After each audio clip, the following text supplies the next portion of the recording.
As we approach the end of 2024, I know many of us are starting to reflect on the past year and we're thinking about changes we want to make for 2025. The start of a new year often feels like a reset, and it inspires us to set new goals and resolutions. So it could be joining a new gym to lead a healthier lifestyle, or just changing up your resume to pursue a career change. With every desire for change, the question always arises, what should I actually do?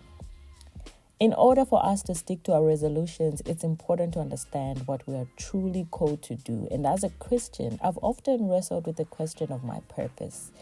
Year after year, the question usually remains, what has God called me to do?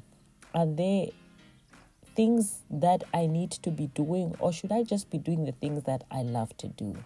I enjoy working out and inspiring others to do the same. And I enjoy all things entrepreneurship and creating content like this. This brings me joy. But I've also come to realize that not everything I want to do aligns with what God has called me to do. Because many of my desires would be focused on just me and satisfying myself. Yet as Christians, we know our lives are not our own. And according to 2 Corinthians 5:15, I'm learning day by day that Jesus not only died on the cross to save us, but he also died that we should have a new purpose in him, to live for him and glorify him. So how then do I discover what I should be doing that is not just centered on myself, but instead glorifies God, whilst also doing what comes naturally to me and allows me to operate in my strength? Ephesians 2:10 reminds us that we are God's workmanship, created in Christ Jesus for good works that he has prepared for us beforehand that we should walk in them. The question then becomes, what are these good works and how do I discover them? We need to understand what Paul is saying here. The Greek word for workmanship refers to the masterwork of a craftsman, like a delicate piece of furniture or a fine painting, or like the Mona Lisa. These things reflect the glory upon the one who made them because they testify to the genius, vision, and artistry of their creator. Paul says, we too are the exquisite product of a master craftsman. Paul is not talking about our physical creation. He's talking about our spiritual nature, our inner man. Paul says God created us anew spiritually in Christ Jesus. So if we're going to fulfill our purpose, we have to show the world the work he has done through us.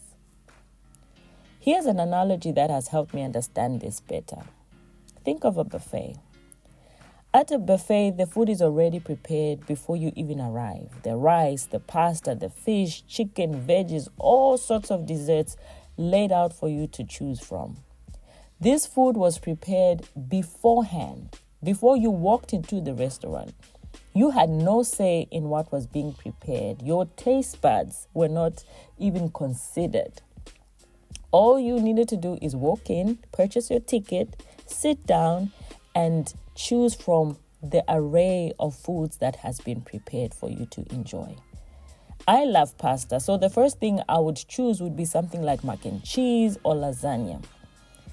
However, my choices are limited by what the restaurant has already prepared. The more I take, the more I'll experience what the restaurant has to offer. My will has a place in this process.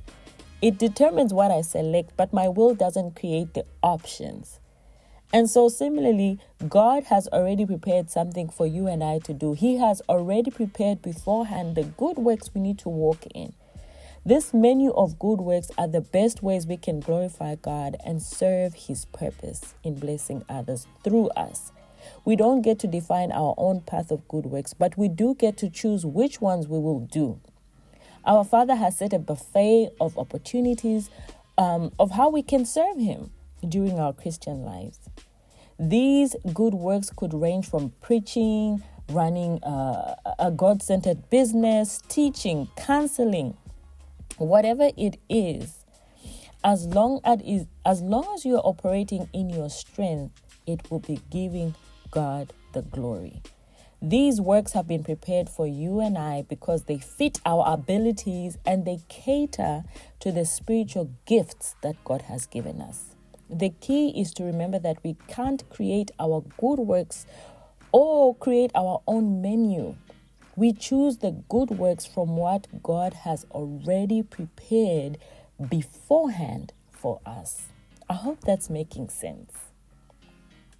So now you may be asking, how do I know what God has prepared for me? And the answer is simply, we don't. Well, not until we start serving somewhere. Remember, at a buffet, your taste buds start to change as you taste different food items, right? You taste different dishes to see what you're going to enjoy. In the same way, when it comes to God's work, you need to try out different things. So you can join a ministry, you can volunteer to visit a shelter, or you can explore opportunities in your church and community. But over time, you're going to gravitate toward what feels natural and fulfilling to you, because God's calling will always align with the strength and passions He has already placed inside of you. So I'm going to share a personal example. Many years ago, I wanted to serve in my church back home in South Africa, but I just didn't know how to. So I jumped up to the first open position, which was a church clerk. And if you know anything about a church clerk, one of the major responsibilities is to take notes during, board meetings, business meetings, and all of that good stuff. But I struggled because note-taking wasn't my strength. It's never been, and it probably never will. So I ended up, just quitting. I think I quit that position after like a few weeks, and I know people were not happy with that. But I had to quit because this was something that I struggled to do. Later, during that year, I ended up joining the prison ministry, and everything changed for me with regards to walking in my purpose. Because visiting those prisoners and praying with them Sunday after Sunday and sharing God's love, that came so natural to me, and it was so fulfilling. It didn't feel like work at all. It felt like I was walking in my purpose. And that's when I realized that this is one of the good works that God has prepared for me. I enjoy visiting people in prisons. I enjoy going to hospitals and praying for the sick. I enjoy leading out in Bible study. Things like that really allow me to operate in my strength. And it doesn't feel like I'm forcing it. It doesn't feel like I'm trying to do something that I'm not called to do. It just comes naturally for me. So the key moving forward is to operate from a place of strength, not struggle. Don't try to pursue something just because it looks appealing or you're successful for someone else. Instead, seek God's will for your life. Pray for His guidance, study His word, and allow Him to shape your heart. As you align with His purpose, you will find fulfillment and joy in the works He's already prepared for you. So in summary, discovering your purpose it's going to require faith. It's going to require exploration and a willingness to ask God for direction. Try out different things. Trust His guidance and watch as your life aligns with His will. As you step into 2025, let's not just make resolutions and goals based on what we want to achieve, but let's seek to live out the purpose God has uniquely designed for us so that we can walk in our purpose and operate in our strength. Thank you so much for watching this video. I hope it was helpful to you. If you've been at a crossroads as to what you want to do in the following year, go back to your Maker, speak to Him, stay in His word. In His word, the truth will be revealed to you, and you will know exactly what you should be doing moving forward. I'll see you in the next video. Thank you. Bye.